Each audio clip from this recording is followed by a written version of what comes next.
لیکن جہاں کوئی علمی حلقہ ہے، کوئی ضرورت ہے، تو اس حد تک جب ایک رائے سامنے آ گئی ہے تو اس میں جو بھی عمل کرنا چاہے کر سکتا ہے، لیکن اس کا یہ مطلب نہیں کہ ہم دوسروں پر کوئی ان کے منفی سوچ رکھیں، یہ نہیں، اختلاف رائے کی گنجائش ہے اور یہ صورتحال شروع سے چلی آ رہی ہے۔ جزاک اللہ۔ کراچی ہی سے محمد سفیان صاحب پوچھتے ہیں کہ ایک ایسا شخص جو کینسر کے مرض میں مبتلا ہو اور وہ کینسر کے آخری مرحلے میں پہنچ چکا ہو اور ماہر ڈاکٹر بھی یہ کہہ چکا ہو کہ اس کی زندگی ختم ہونے والی ہے، تو اس کو انجیکشن لگا کر آرام دہ موت دینا جائز ہے یا نہیں؟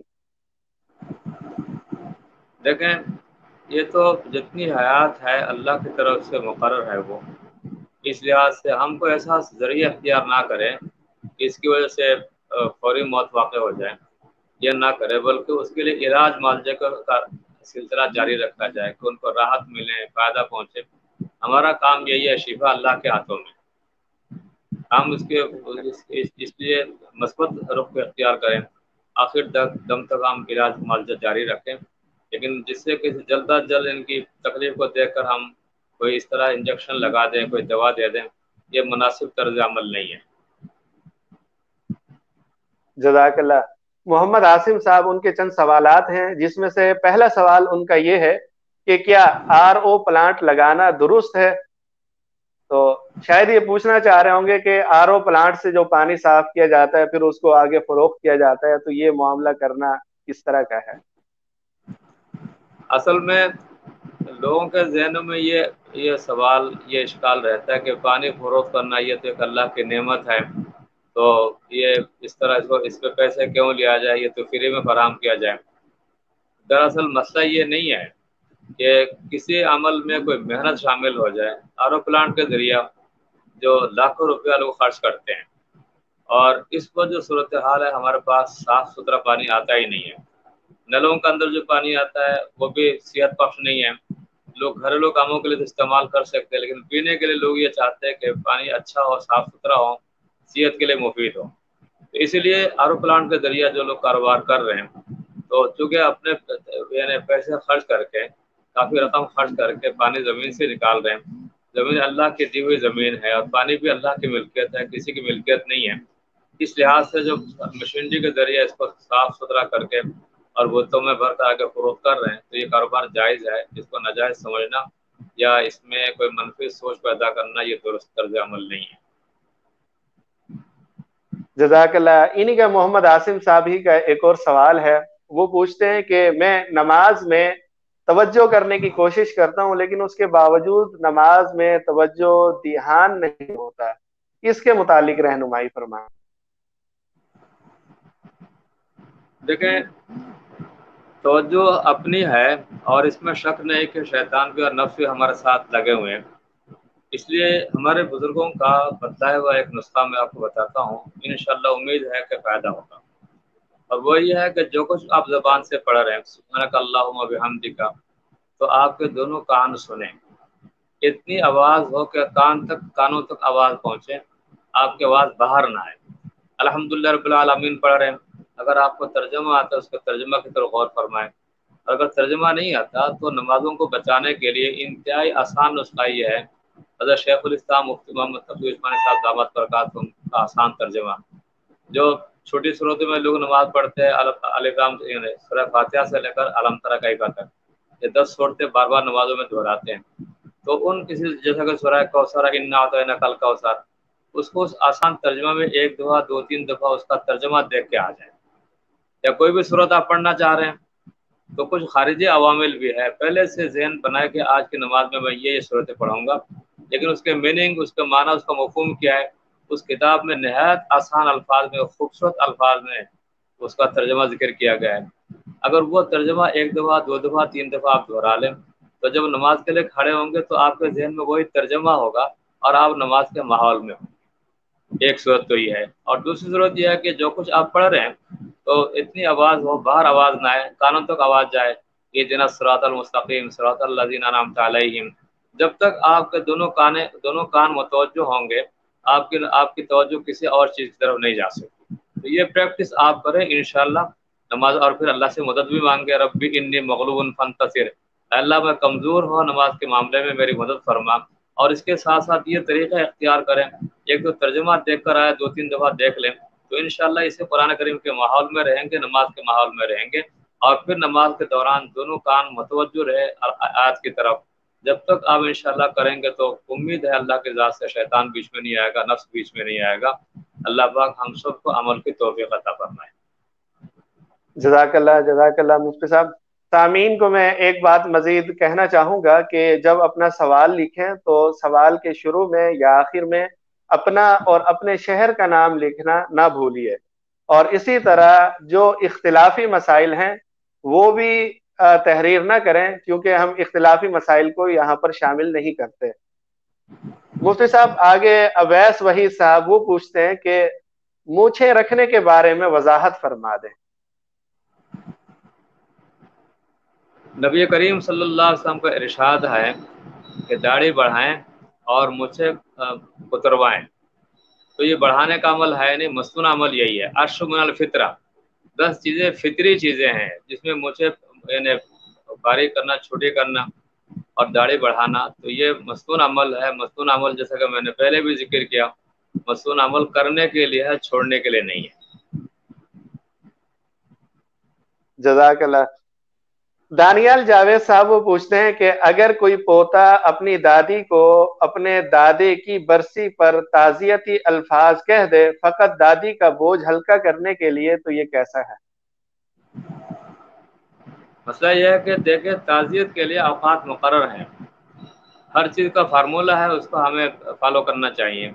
کہ تعزیت صرف 3 دن کے لیے ہے، اور جو خاتون ہے وہ تو جب 4 مہینے 10 دن وہ گزارتی ہے سوگ میں، لیکن اس کے علاوہ دوسروں کے لیے تعزیت والے الفاظ نہیں کہنے چاہیے، بلکہ ان کو کہیں کہ ماشاءاللہ دادا جی تو بڑے اچھے تھے اور آپ کے ساتھ انہوں نے بہت تعاون کیا، ان کا ذکر خیر کرے تاکہ دادی کو تسلی ہو۔ یہ سننے کے بعد شریک حیات وہ رہی ہیں تو ظاہر بات ہے ان کا ذکر خیر ہوگا تو ان کو سکون ملے گا۔ تعزیت والے الفاظ ہر چیز کو شرعی اصولوں کے مطابق ہمیں دیکھنا چاہیے، عمل کرنا چاہیے، لہذا تعزیت والے الفاظ نہیں کہیں، کہ ان کی اچھائیاں بیان کریں اور یہ کہیں چلو جی آج ان کی یاد آ رہی ہے تو آپ 3 مرتبہ قل هو شریف پڑھ لیں، میں 3 مرتبہ قل هو شریف پڑھ لوں، اور دل ہی دل میں ہم ان کا ثواب پہنچا دیں، اس سے ان کے درجات میں اضافہ ہوگا اور ان کو اللہ کا قرب ملے گا، اور اپنے دل کو بھی سکون ہوگا، چلو ہم نے اپنے شوہر کو فائدہ پہنچایا۔ جزاکم اللہ خیر۔ جزاک اللہ۔ مفتی صاحب عمران خان صاحب وہ بہت اہم سوال پوچھتے ہیں آج کل کے ماحول کے اعتبار سے۔ وہ پوچھ رہے ہیں کہ بوڑھے ماں باپ کے لیے قومی بچت میں پیسے رکھنا جائز ہے یا نہیں؟ قومی بچت بینک جو گورنمنٹ کا ہے عام طور پہ سودی طریقے کا۔ جی مسئلہ یہ ہے کہ دیکھیں اللہ پاک نے ارشاد فرمایا احل اللہ البیع وحرم الربا، کہ جائز خرید و فروخت کو اللہ نے حلال قرار دیا ہے، اور جتنی سودی اسکیمیں ہیں سب منع ہے، حرام ہے۔ تو قومی بچت کا معاملہ بھی اسی طرح ہے، لہذا اس میں وہ ضعیف العمر ہو یا کچھ بھی نہ ہو، نوجوان ہو یا ضعیف العمر ہو، یہ کوئی عذر نہیں ہے۔ سود حرام ہے، ہر صورت میں حرام ہے، خواہ کوئی غریب ہو یا مالدار ہو۔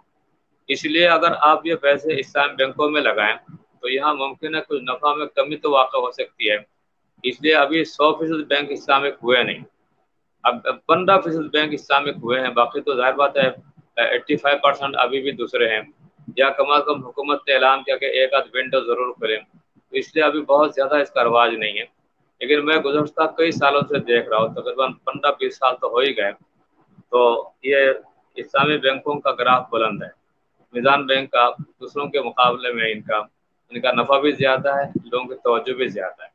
اس لحاظ سے قومی بچت میں جو حرام طریقہ کار ہے، ناجائز ہے، وہاں سے پیسے نکالیں اور کسی جائز کام میں لگائیں، اور باقی برکت بالکل ان نون چیز ہے کہ ممکن ہے آپ کو 500 روپے مل جائیں، لیکن حلال طریقے سے اگر یہ 500 آپ کو مل رہے ہیں تو اس میں برکت پیدا کرنا یہ اللہ کا کام ہے، کہ اس میں دیکھیں گھر کا خرچہ بھی چل رہا ہے، آپ خود بیمار نہیں ہوں گے، بچے بیمار نہیں ہوں گے، تو یہ کیا چیزیں ہیں، کسی کرائسس میں مبتلا نہیں ہوں گے، یہ اسی یعنی جو حلال روزی ہے اس کی برکتیں ہیں، برخلاف سودی نظام میں جانے کے بعد 2-4 پیسے زیادہ مل جائیں گے، تو دیکھیے گا آئے وقت کوئی نہ کوئی پریشانی رہے گی. تو لہٰذا خسارہ ہی خسارہ ہے، نفع نہیں ہے، نقصان ہی ہے وہ. اللہ پاک ہمیں سودی نظام سے بچنے کی توفیق عطا فرمائے. آمین آمین، جزاک اللہ.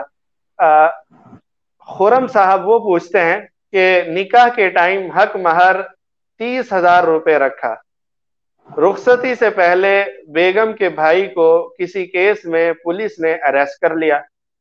برادر ان لا کو پولیس کو رشوت دے کر ریلیز کروایا. رخصتی کے بعد بیگم نے کہا میرا حق مہر ادا ہو گیا ہے، آپ رہنمائی فرمائیں. یہ پوچھنا چاہ رہے ہیں کہ جو حق مہر تھا تو وہ مقرر ہوا، پھر جو بہن کے بھائی ہیں ان کو پولیس نے گرفتار کیا، ان کو انہوں نے چھڑایا. بعد میں بہن نے کہا کہ گویا کہ جو بھائی کو چھڑایا اس میں جو خرچہ وغیرہ ہوا بس میرا حق مہر ادا ہو گیا. تو آیا اس طرح حق مہر ادا ہوگا یا نہیں؟ جب تک وہ بہن یہ کہنا دے کہ جو مہر ہے میرا وہ آپ وہاں خرچ کر دیں، جب تک وہ خود بیوی جو ہے یہ ان کو ذکر نہ کریں، نہ بتائیں، تو اس کا مہر اس طرح ادا نہیں ہوگا. یہ اور بات ہے کہ بیوی اگر اپنا حق میں معاف کرنا چاہیں کہ چلو آپ نے اتنی بڑی نیکی کی تو میں آپ سے مطالبہ نہیں کرتی، تو وہ چیز الگ ہے. لیکن اس طرح اوپر سے جو مہربانی کی اور وہ یہ پیسے خرچ کر دیے، اس سے بیوی کا حق ادا نہیں ہوا، بیوی کا حق باقی ہے. الا یہ کہ خود اپنے خوش دلی سے معاف کر دیں تو وہ بات دوسری ہے. اور اگر وہ صرف اس چیز کو سمجھ کر ایک نیکی انہوں نے کی ہے تو جب تک وہ اپنا مہر معاف نہیں کرے گی تو مہر شوہر کے ذمے باقی رہے گا. جزاک اللہ. محترمہ شازیہ جنید صاحبہ وہ پوچھتی ہیں میرا سوال یہ ہے کہ قرآن کو یاد کرنے کے بعد یاد رکھنے کا طریقہ کیا ہے؟ دوبارہ بتائیے گا. قرآن شریف کو حفظ کرنے کے بعد اس کو یاد کیسے رکھا جائے، کیا طریقہ اختیار کیا جائے کہ وہ یاد رہے؟ یہ تو بڑا آسان طریقہ ہے، بار بار پڑھیں، ناغا نہ کریں. ناغا کے دنوں کے اگر کوئی عذر ہو، کوئی مسئلہ الگ ہے، لیکن یہ اس کو بار بار پڑھیں، چلتے پھرتے پڑھیں. بہت سارے لوگ فضول کاموں میں اپنا وقت ضائع کر دیتے ہیں. ہم جو دیکھا اپنے دارالعلوم کے حضرت مولانا افتخار صاحب کو، میں تو ان کو داد دیتا ہوں کہ دیکھیں اتنا قرآن پڑھتے. میرا اپنا خیال ہے کہ غلط نہ ہو، ممکن ہے کہ سب سے زیادہ قرآن کریم کی تلاوت یہ کرتے ہیں، یہ قرآن کریم کے شہدائی ہیں. ایک دفعہ یہ بیمار ہو گئے اور کہنے لگے یار طبیعت کچھ مسئلہ ہو رہا ہے، کہ شاید کوئی دل کا کوئی درد ہے. تو میں نے کہا حضرت انشاءاللہ موت نہیں آئے گی. اس دل نے اتنا قرآن پڑھا، ہمارے در و دیوار گواہ، ہمیں خود بھی گواہی دیتا ہوں کہ آپ اتنا قرآن پڑھتے ہیں انشاءاللہ آپ کی موت واقع نہیں ہوگی، یہ بیماری دور ہو جائے گی.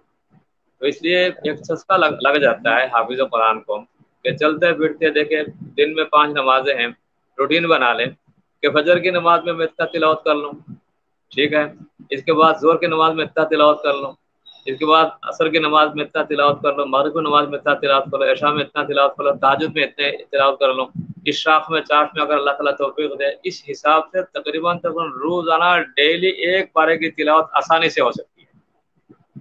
جب روزانہ ایک پارے کی تلاوت ہو جائے گا 30 دن میں ایک ختم ہو جائے گا. تو اس لیے جس نے اہتمام کیا تو اس کا قرآن کبھی بھولے گا نہیں، قرآن ہمیشہ یاد رہے گا. وَلَقَدْ يَسَّرْنَا الْقُرْآنَ لِلذِّكْرِ فَهَلْ مِن مُدَّكِرٍ. ہم نے قرآن کریم کو آسان بنایا ہے، تم نے کوئی یاد کرنے والا؟ تو یہ ہے، اس کو جاری رکھیں. جزاک اللہ. آپ نے استاد جی کا ذکر کیا تو ہم بھی استاد جی اتنا پڑھتے تھے، نوافل میں بھی ہم دیکھ کے جو ہے پریشان ہوتے تھے کہ استاد جی اتنی اس عمر کے اندر جو ہے اتنی محنت کرتے ہیں اس معاملے کے اندر. تو اتنی اگر کوئی محنت کرے گا تو پھر تو بھولنے کا سوال ہی پیدا نہیں ہوتا. جی جی جی جی ماشاء اللہ. جزاک اللہ. اچھا مفتی صاحب محمد طیب صاحب انہوں نے سوال کیا کیا ہر نماز سے پہلے نیت بول کر کرنا لازم ہوتا ہے جب بھی فرض کے بعد سنت نفل ادا کی جاتی ہے؟ نیت اصل میں دل کے ارادے کا نام ہے. 4 رکعت کے لیے آپ کھڑے ہو گئے، ظہر کی نماز کے لیے، فجر کی نماز 2 رکعت کے لیے کھڑے ہو گئے، آپ وضو کر کے آ رہے ہیں یا مسجد میں آ کے وضو کر رہے ہیں، مسجد میں قدم بڑھا رہے ہیں، اللہ اکبر کہہ کر کھڑے ہو رہے ہیں، تو یہ قدم قدم پہ نیت ہی تو ہے کہ 2 رکعت پڑھنے کے، فجر کی نماز فرض نماز 2 رکعت ہے، اس کو پڑھنے کے لیے میں جا رہا ہوں.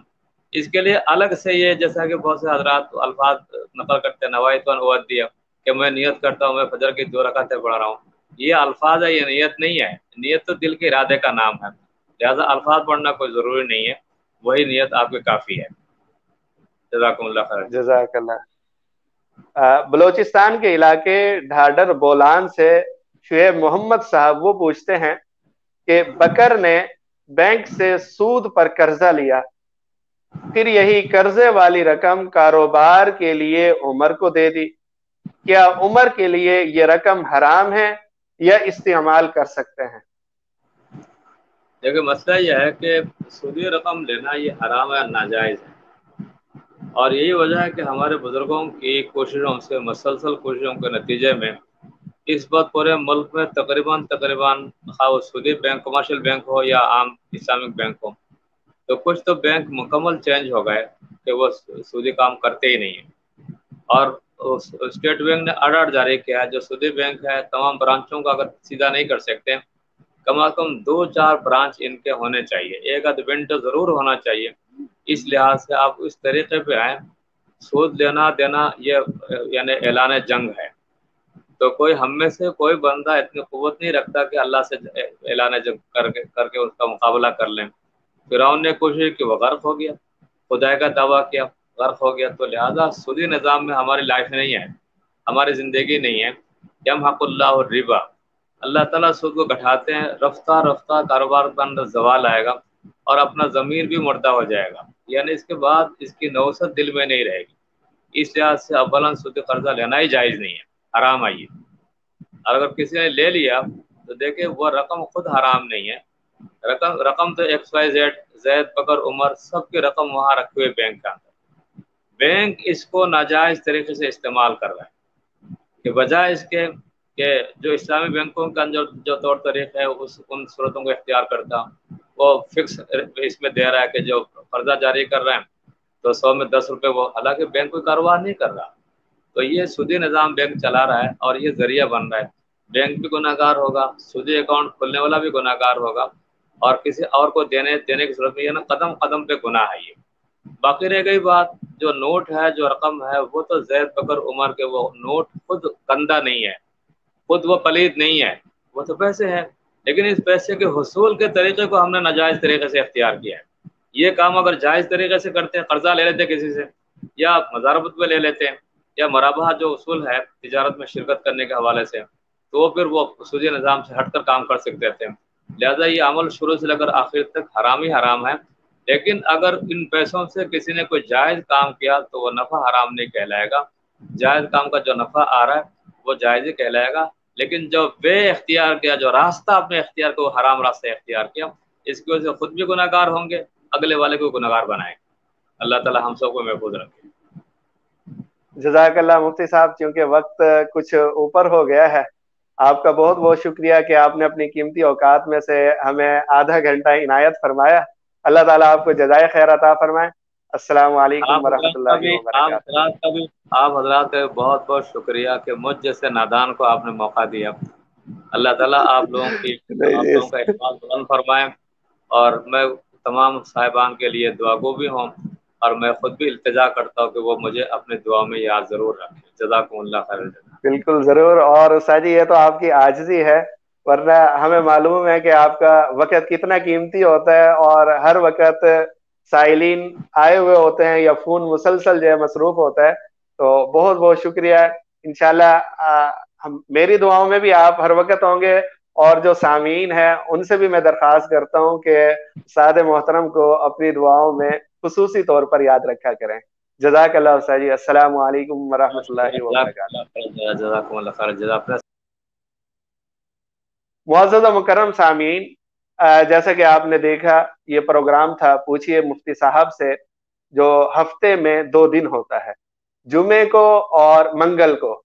پہلے اس کا وقت 7 بجے تھا، لیکن 7:30 بجے تھا. البتہ آئندہ سے اس پروگرام کا وقت 7 بجے ہوا کرے گا. انشاءاللہ ہماری کوشش ہوگی کہ 7 بجے پروگرام کو شروع کر دیا جائے، اور اگر کبھی کوئی ٹیکنیکل مسئلہ ہوا تو اس کی وجہ سے تاخیر ہو جائے تو اس پر معذرت خواہ ہیں. آپ لوگ بھی اگر مفتیان کرام سے